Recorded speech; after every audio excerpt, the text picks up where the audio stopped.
Welcome and thank you for joining me today for this annual staff training session. Since I'm the only one in the room other than the videographer, I am going to take off my mask. And in this age of COVID-19, we weren't able to hold our annual staff training day in June like we typically do. So we're becoming creative and using videography to provide training that all of us need to take. Today we are going to be going over 6 different areas that our licensing regulations require all staff receive annually.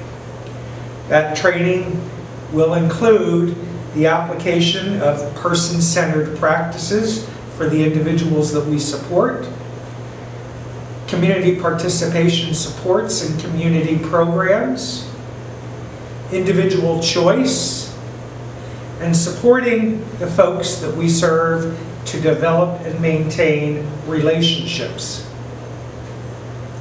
The second part of the training will focus on the prevention, detection, and reporting of abuse, suspected abuse, and alleged abuse in accordance with the Older Adults Protective Services Act, the Child Protective Services Law, the Adult Protective Services Act, and all applicable protective services regulations. The third area of training will focus on individual rights. The fourth will focus on recognizing and reporting incidents. Next, we'll focus on the safe and appropriate use of behavior supports when you are working directly with an individual we serve. And finally, the implementation of the individual plan for the person you are working with directly in our day programs. And after you watch this training, you will sign a form acknowledging that you did receive the training. If you have any questions, please feel free to contact me directly or to talk with your immediate supervisor. If they aren't able to answer your question, they will get the answer for you and hopefully provide you with all the information you need to provide the best possible services and supports to the individuals that we serve. For those of you who may not know me, I'm Scott Culp, and I'm the Director of Vocational Services and Development.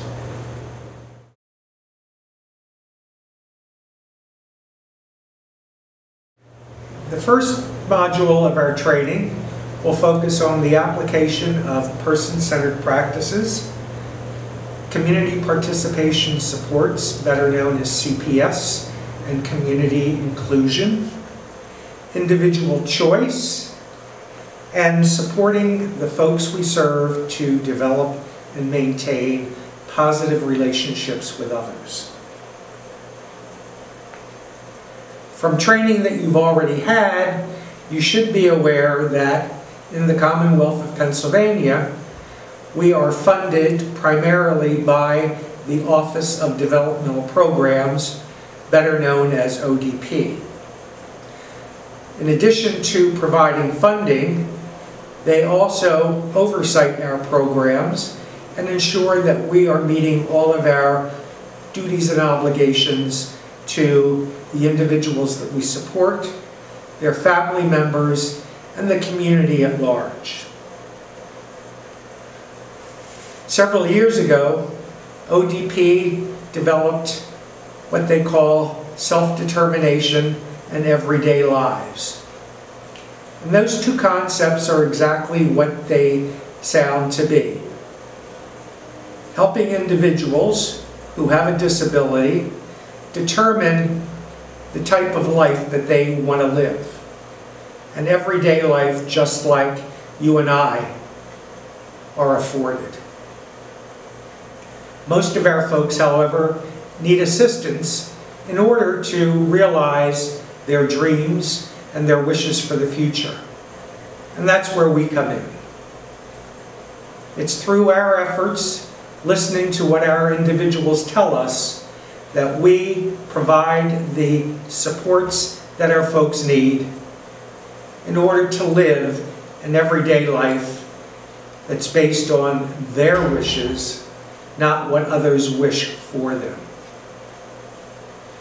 And as you guide our individuals in their daily lives, helping them to develop work skills and to become contributing and productive members of their communities, you are following the principles of self-determination in everyday lives.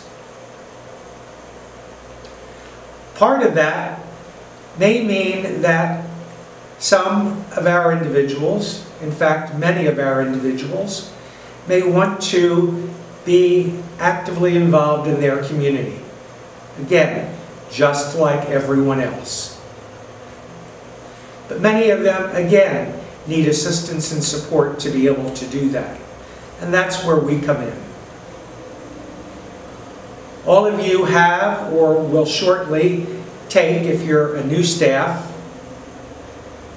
Community Participation Supports Training, better known as CPS.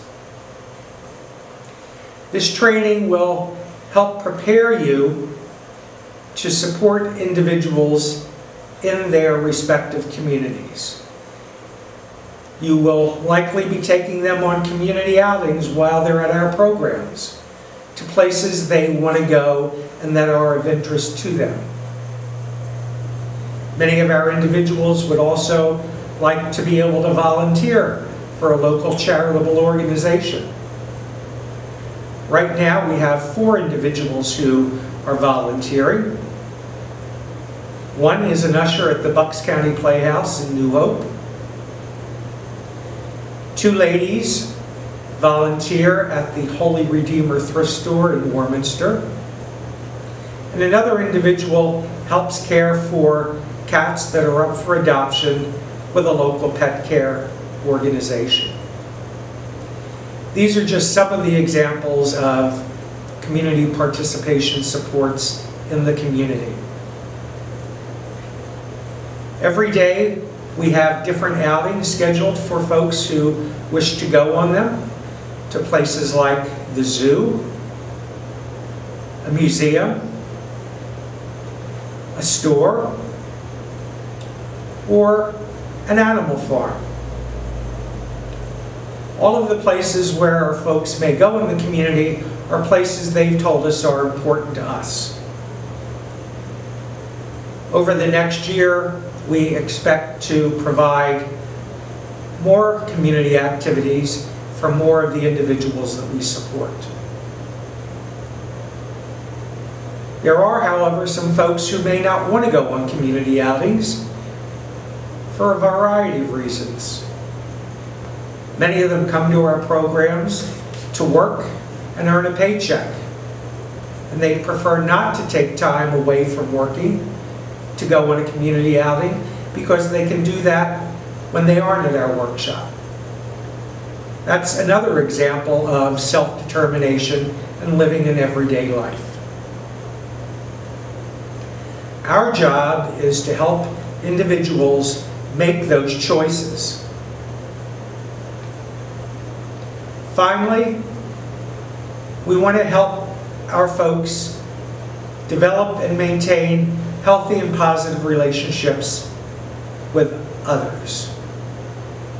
That may be a friendship, or it may be something more than that. Again, our focus is to facilitate those relationships to flourish. We've provided training for you, and we'll continue to provide training for you. If you would like to learn more about these and the other programs and services that we offer, please check with your supervisor or feel free to contact me directly. Relationships are a very important part of everyone's life. Putting People First, which is one of our premier training programs, is a 2-day training course that's all about relationships. In that training, you've learned how to help people develop relationships with others and how to make those relationships as positive as possible. In that training, you also learn that sometimes things don't go as planned. And folks may have difficulty managing themselves. And that's where we come in again to help those individuals learn the coping skills that will better enable them to develop and maintain positive relationships.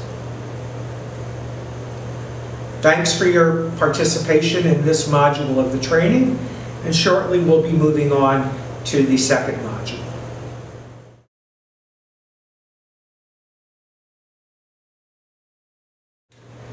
We'll now move on to the second module of our training, which will focus on the prevention, detection, and reporting of abuse, suspected abuse, and alleged abuse. The Older Adults Protective Services Act and the Adult Protective Services Act are the two primary mandates that our programs operate under. The Older Adults Protective Services Act is just what it implies.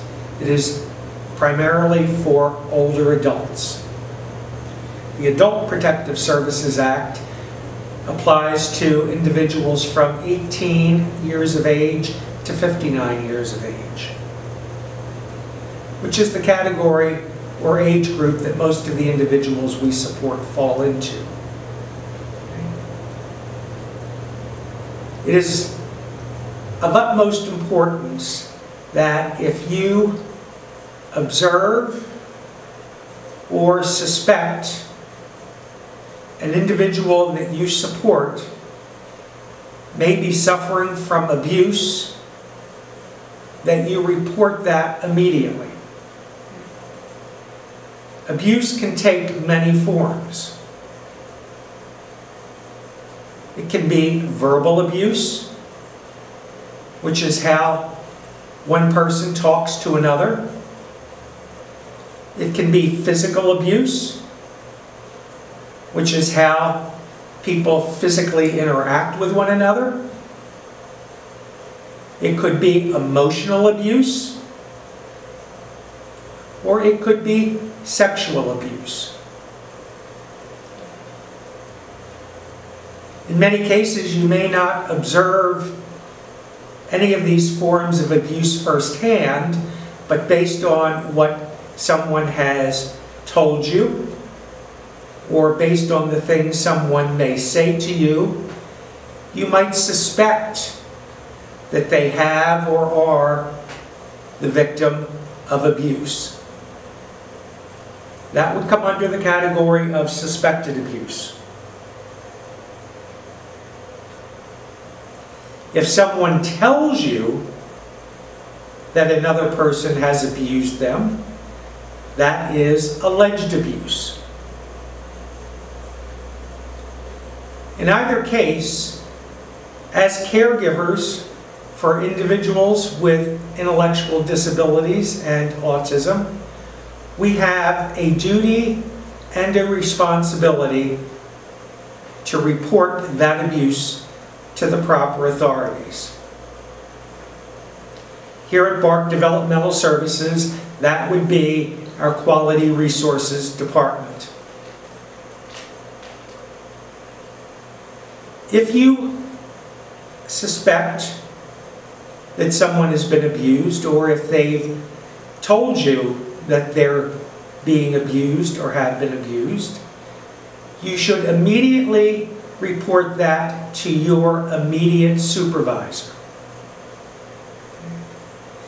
Your supervisor will in turn share that information with either the rehabilitation manager or the site manager at the facility where you work.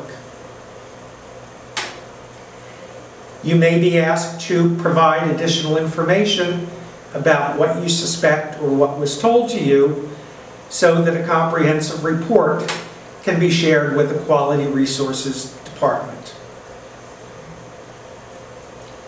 Based on the information that you provide and any additional information the Quality Resources Department is able to obtain, it may be necessary for us to file what is called a reportable incident.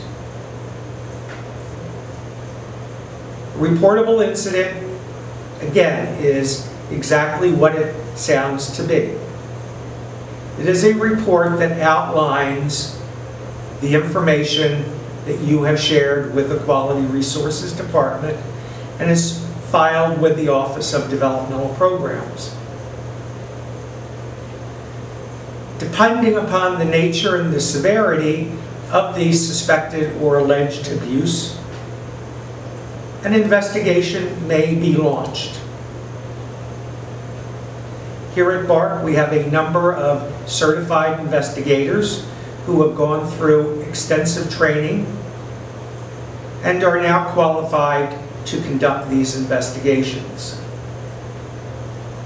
Your cooperation is not only essential, it's required. And you will be expected to fully cooperate with the investigator who's assigned to this investigation.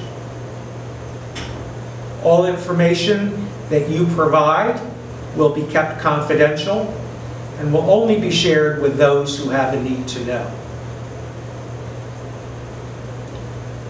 If you haven't already taken the incident management training that the agency provides to all staff, you will be taking that soon, and that training will provide much more in-depth information about incidents, reporting incidents, and any follow-up that may be required or mandated as a result of doing that.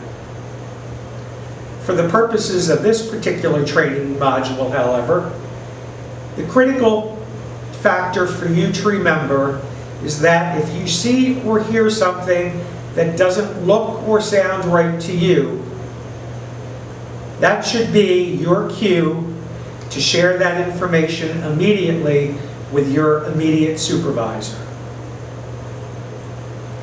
If for some reason you don't feel comfortable sharing that information with your immediate supervisor, please let the rehabilitation manager or the site manager know that you need to speak with them as soon as possible and share what you heard or observed with them, offering as much detail as possible. Your cooperation could change the life of an individual that we support and prevent them from experiencing further abuse. Again, it's not only your duty, but a requirement to make these kinds of reports. Thank you for your cooperation, and we'll soon be moving on to Module 3.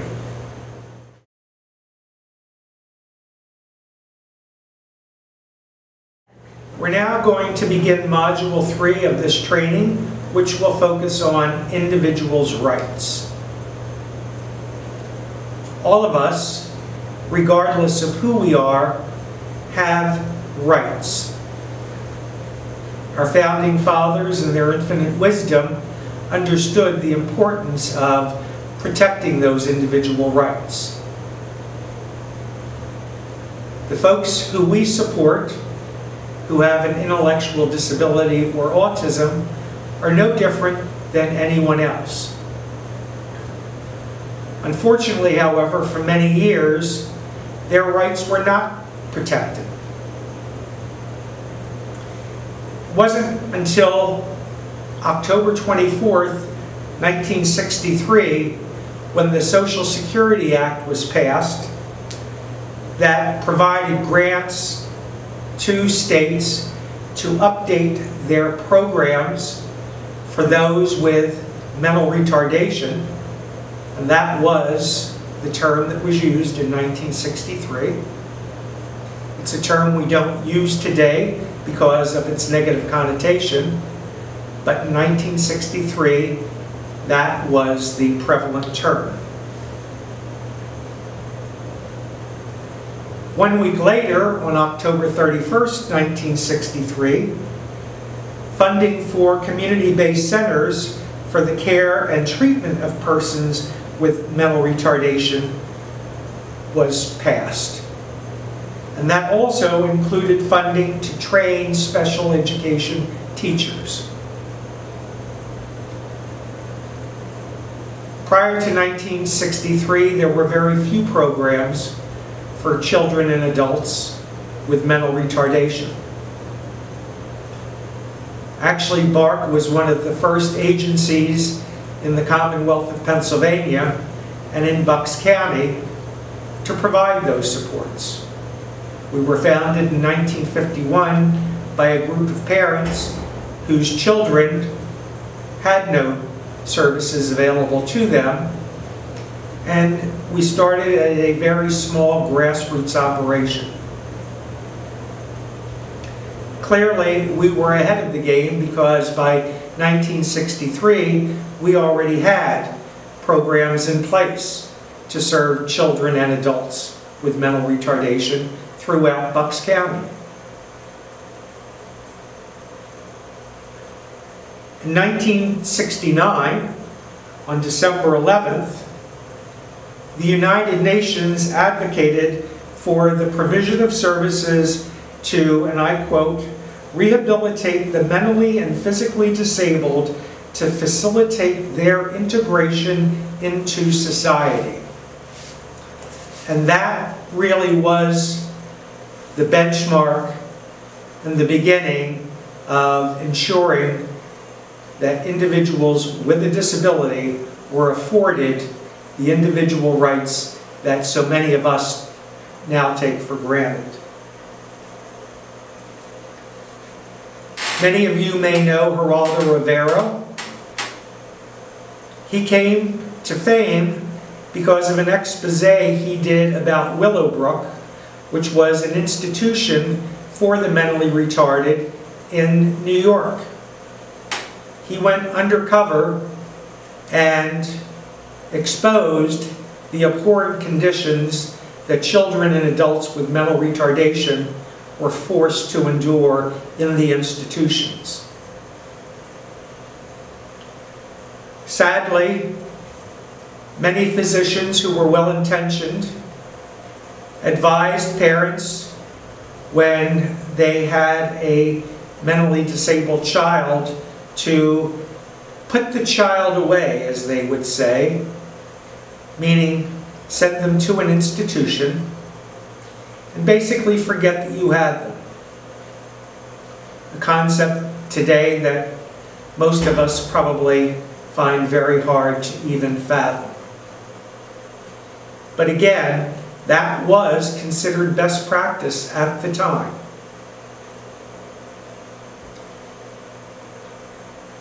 More locally, in Delaware County, Spring City, Pennsylvania, there was another large institution known as Pennhurst for children and adults with mental retardation.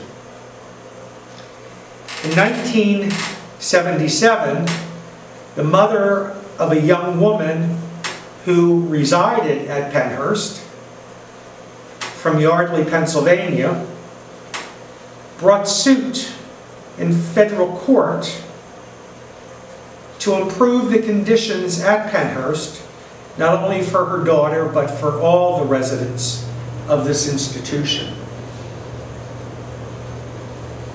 Pennhurst became a landmark court case that resulted in deinstitutionalization nationwide when Federal Judge Broderick in Philadelphia ruled that Pennhurst had to close, which started the closure of other institutions, not only in Pennsylvania, but across the country.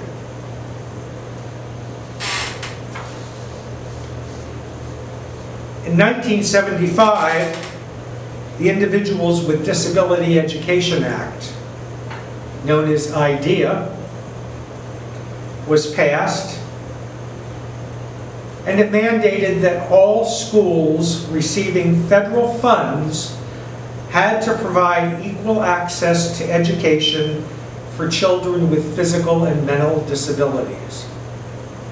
This is often referred to as the Right to Education Act, and it now mandates that every individual with a disability, particularly those with an intellectual disability, have the right to an education to age 21. When students graduate from those programs, many of them come to programs like the ones that we offer at Quakertown and Warminster. And in 2010, an act was passed which established a program of protective services in order to detect, prevent, reduce, and eliminate abuse, neglect, exploitation, and abandonment of adults in need. You and I, as caregivers, have the responsibility to ensure that we not only protect but also advance the individual rights of those we support. We talk extensively about individual rights and honoring those rights in many of the training programs that you will participate in here at BARC Developmental Services. Violation of those individual rights is a reportable incident, which we talked about in Module 2 of this training. And if you observe someone violating another individual's rights, again, you have not only a duty, but a responsibility and an obligation to report what you observed to your immediate supervisor, the rehabilitation manager, or the site manager at the facility where you work. If you have any questions about individual rights, please feel free to contact me or talk with your immediate supervisor. This concludes the third part of our training on individual rights.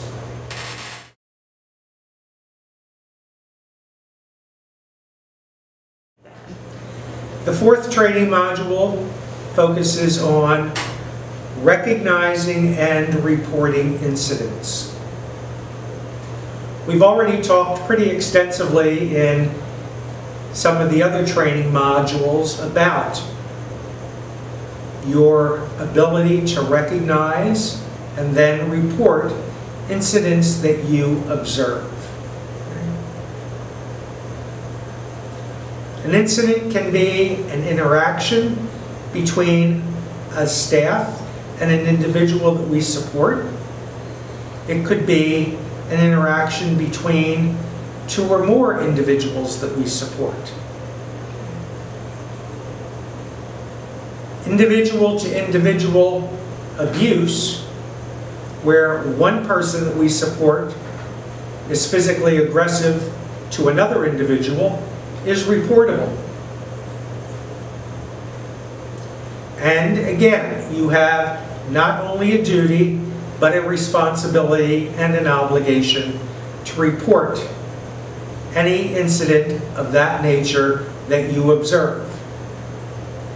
You also have a responsibility to stop an incident that you may observe and to seek assistance if necessary in order for you to do so. But it's important that you know what to recognize that may constitute an incident. It could be the way one person is talking to another person. It could be their tone. It could be their volume. It could be their pitch. It could be their choice of words. Again, in putting people first, one of the chapters of that training is on developing healthy communication. Words can be very powerful. They can be supportive or they can be extremely destructive. If you observe an interaction between two individuals that we support or an individual and a staff that causes you concern, that probably means the interaction was not therapeutic, and you should report it to your immediate supervisor, the rehabilitation manager, or the site manager. It's critically important that you be able to recognize a potential incident. In this era of COVID-19, you often hear people say, out of an abundance of caution, we have taken the following steps, whatever those steps may be. If you apply that same ideal to interactions you may observe involving other people, you are erring on the side of caution, which means if you're not sure, then you should report it. Because if you're not sure, that implies that something didn't seem right. And if something doesn't seem right, you need to report it so that it can be checked out. As I noted in a previous module, if you haven't already taken incident management as a new associate, you soon will. And you will be required to take that training every 3 years.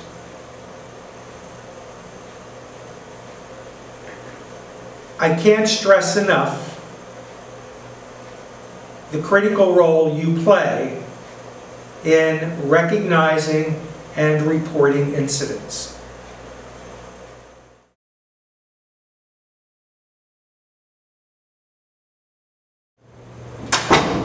We'll now talk about the safe and appropriate use of behavior supports when you're providing services to an individual you're working with.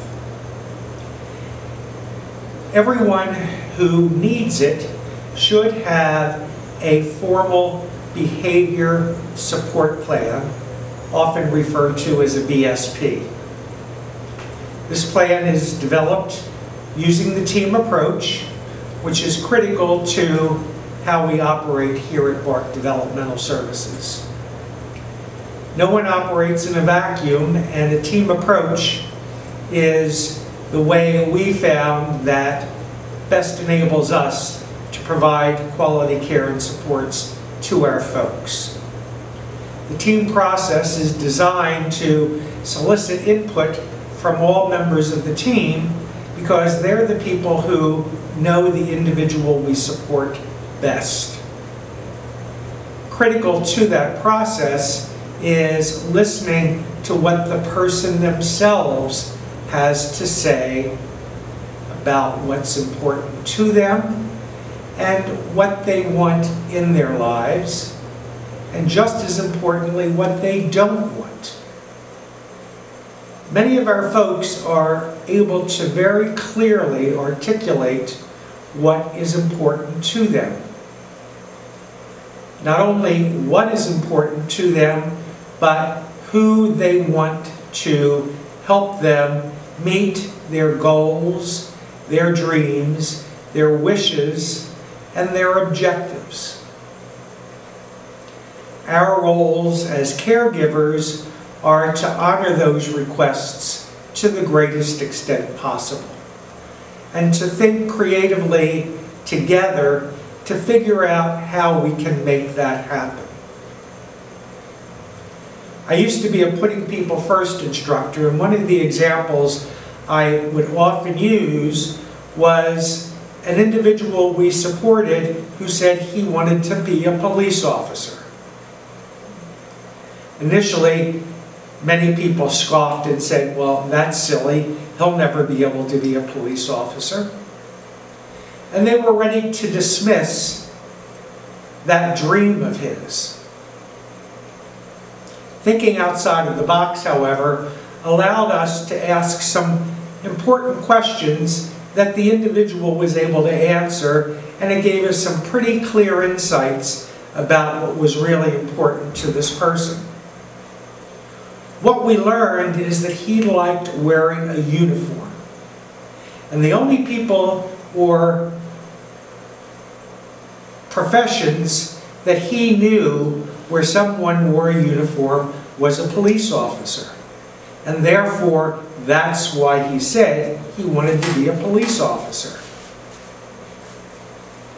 What the team decided was that maybe he could get a job in a police station, not doing police work, but maybe doing something else that would make him feel just as important.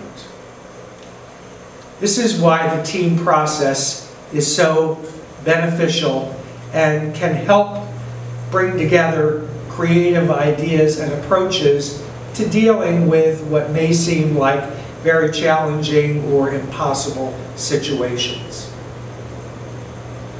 The behavior support plan is typically written by a certified behavior specialist who is credentialed in this field. The behavior support plan is a prescriptive measure or document that outlines how to support the individual not only when they're having difficulty, but when they're at baseline, which is a term you'll recall from your Putting People First training. And if you haven't had that training yet, baseline means when someone is at their personal best, doing and acting in a way that is typical for them. Okay? Right now, I am pretty much at baseline. I'm fairly relaxed and I'm doing something that I feel comfortable doing. So in turn, I am relaxed and calm. I'm at baseline. If something changes and I start to be concerned or upset or excited, then I'm going to move into the next stage, which is often called the stimulation or trigger phase. I'm not going to go through each of the phases of the crisis cycle that you learned about or will learn about in Putting People First, but I'm using that as a way to illustrate the importance of behavior support plans. You need to be able to recognize when someone is moving from baseline into the stimulation or trigger phase, because if you are able to intervene in a positive and effective way early on in the stimulus or trigger phase, you will likely be able to help the person de-escalate and return to baseline, therefore avoiding the need to use many of the more restrictive techniques that may be in the behavior support plan. Which leads me to the next area that we need to discuss about a behavior support plan, and that is that there may be restrictive components to the plan, meaning things or strategies or techniques that you only use when other less restrictive techniques have not been successful in helping the person manage themselves, de-escalate, and return to their baseline phase. These restrictive techniques have to be approved by our peer review and restrictive procedure committee that meets monthly. The program specialist for each individual who has a behavior support plan needs to submit and review that plan with the members of the Peer Review and Restrictive Procedures Committee.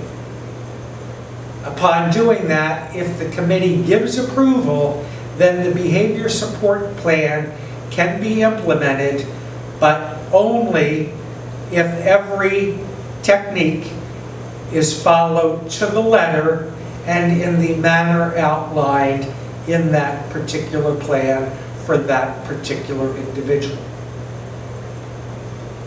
There are also techniques that are strictly prohibited and that we do not use under any circumstances.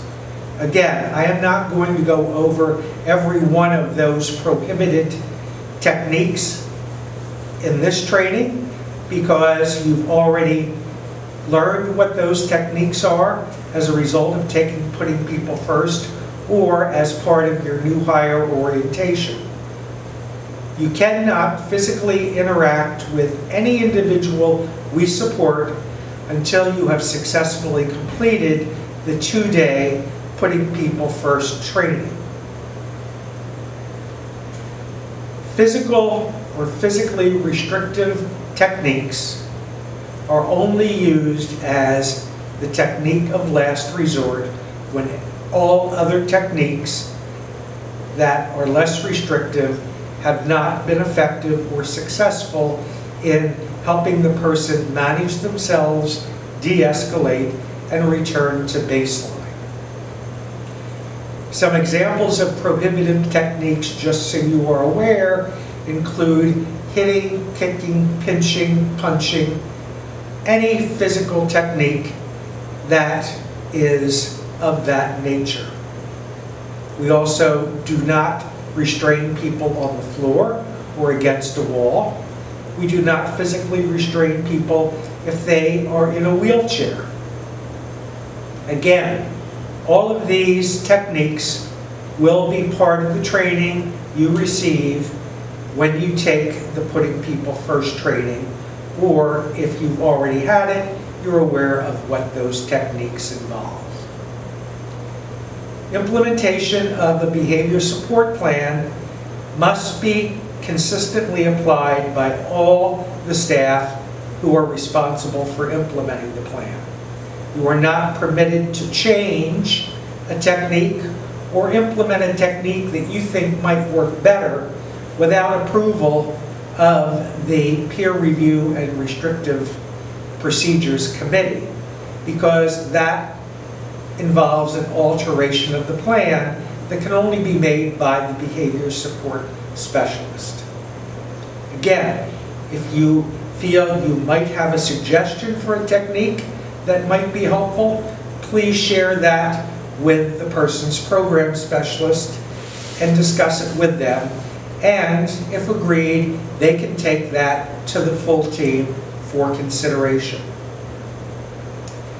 It is important, however, that you follow the plan to the letter, and you will receive full training by the support team, potentially the behavior specialist, as to how the strategies that are outlined in each particular plan are to be implemented.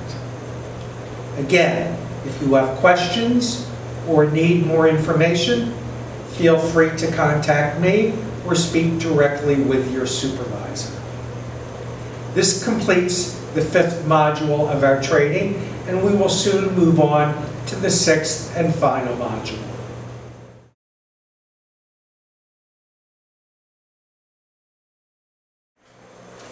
We're now ready to begin the 6th and final module of this training, which is implementation of the individual plan if you work directly with that individual. In Module 5, we talked about implementing a behavior support plan.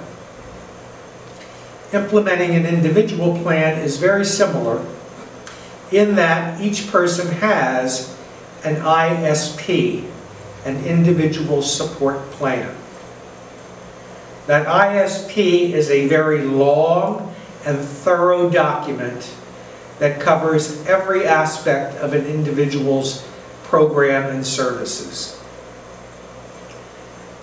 Each person in their plan has particular goals and objectives that they're working toward when they are in our day program. For many of those individuals, it may be a work objective. Some of our folks may want to learn how to do a particular job that they currently are not able to do. For another individual, it may be that they want to learn how to do a particular task or activity. Some of our folks assist with janitorial duties at the workshop programs, like collecting and emptying the trash, or doing some light cleaning. Other individuals work in the food services program, helping prepare the foods that we offer each day, and cleaning up and other activities that would be helpful to their skill development. The individual support plan is critical for you to know and understand because, again, it gives you an overall vision of the individual that you're working with, what's important to them, what they like, what they don't like, what they want in their life, what they don't want in their life, and the people that they want them to help them meet their dreams, their wishes, their goals, and their objectives. We've recently created individual PowerPoint presentations for each of our individuals and the critical factors that are part of their ISP, and therefore things that you must know before you begin providing supports to that individual. After you review the PowerPoint presentation, the person's program specialist will be available to offer any clarification or provide more detail about a particular goal or objective, or about something else you may have learned about the person in the ISP that you feel it would be helpful to have more information about. Once you've reviewed the ISP PowerPoint presentation, you'll meet with their program specialist to discuss any questions you have so that you feel comfortable and ready to provide supports to that person. We also have developed fact sheets for each individual that we keep at the workstations where those people work, so that if during the day when you're working with someone you have a question or you say to yourself, gee, what was it that I was supposed to do for this person if this happens, you can go and refer to that fact sheet to get the information that you need. If you don't find it on the fact sheet, ask to speak to the program specialist or ask if they can help you to provide supports for that person so that you're comfortable observing what the program specialist is role modeling for you. Providing supports and services to the individuals that we serve is the most critical aspect of your job because you have the ability to help that person meet their goals, their dreams, their wishes, and their objectives. Again, if you have questions about the individual support plans for any individual that you work with, please ask their program specialist and they'll provide clarification for you. When you're going to be working with someone that may be new to the program or that's new to you because you've moved to a different work line or the person has moved to your work line, you need to review the ISP before you begin providing supports to that person. And there will be an acknowledgement form that you sign saying that you've done so. Again, our objective here is to provide the best quality supports and services we can to the individuals that we support, and just as important, to give you the tools and training that you need to be able to do so comfortably. Thanks for participating in this training. I hope that you found it useful. I look forward to seeing you soon at the facilities, and please don't hesitate to contact me about any questions or concerns you have, not only about what we covered in these training modules today, but about any aspect of the services and supports that we provide. Together as a team, we can be the best possible resource for our individuals, and together we are Bark Strong.